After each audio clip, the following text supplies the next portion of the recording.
They have powers beyond our imagination. Fast, fearless, sometimes ferocious. But why are so many of the world's greatest comic book characters based on animals?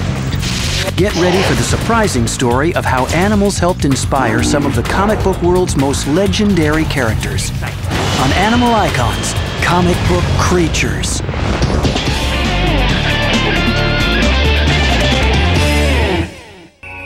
Flight just represents the ultimate freedom. So it's no surprise to me that super flight, the ability to fly, would be one of the first powers that is given to all of our heroes. Up in the sky, look! It's a bird! It's a plane! It's Superman! Peter Parker's web-spinning alter ego became the best-loved character of the 1960s to be inspired by an insect. Stan Lee took a spider, which is an insect that most people are afraid of, and found a way to make him really cool. In 1975, the X-Men's membership grew to include a breakout star with an animal signature. Wolverine, created by writer Len Wein, evoked not only the weasel-related mammal that inspired his name, he also possessed the vicious ferocity of a wolf. What's interesting about Wolverine is he takes on wolf-like characters, even though there doesn't appear to be, a wolf-like, beginning to his origin stories. He's got this long hair, he's got these sharp teeth, he's got retractable claws.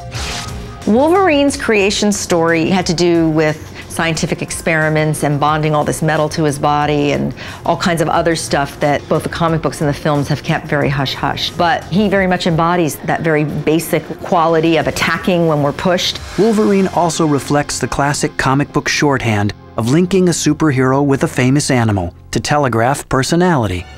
Starting in 1939, this half-human, half-amphibian was both friend and foe to mankind, and his adventures introduced comic book fans to a school of underwater villains. Submariner was an undersea creature, was angry at all of humanity, but he had amazing superpowers, like he could swim 100 miles an hour, and he had the ability to, communicate with fish and all of these really cool qualities.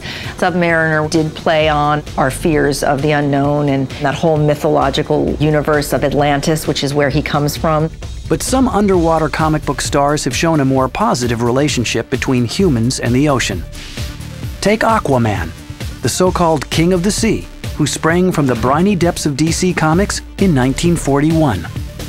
Aquaman, he was a great hero who fought for man. He could communicate with the fish. He could swim 60 miles an hour. His one weakness, of course, is that he couldn't survive outside of water for more than an hour. So he had to be in the water. He was part of the water. He organically identified with everything about the water, from his costume to the way he acted. And so he was a very positive example of an undersea hero. But few characters found bigger laughs mixing animals and superheroes than the gung-ho crime fighter called the Tick.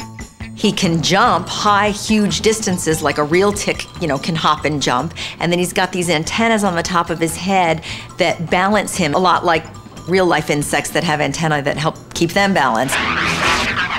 Without a doubt, no comic book animals of the 1980s were a bigger cash cow than the team that became an international phenomenon, the Teenage Mutant Ninja Turtles. They were created as a fluke.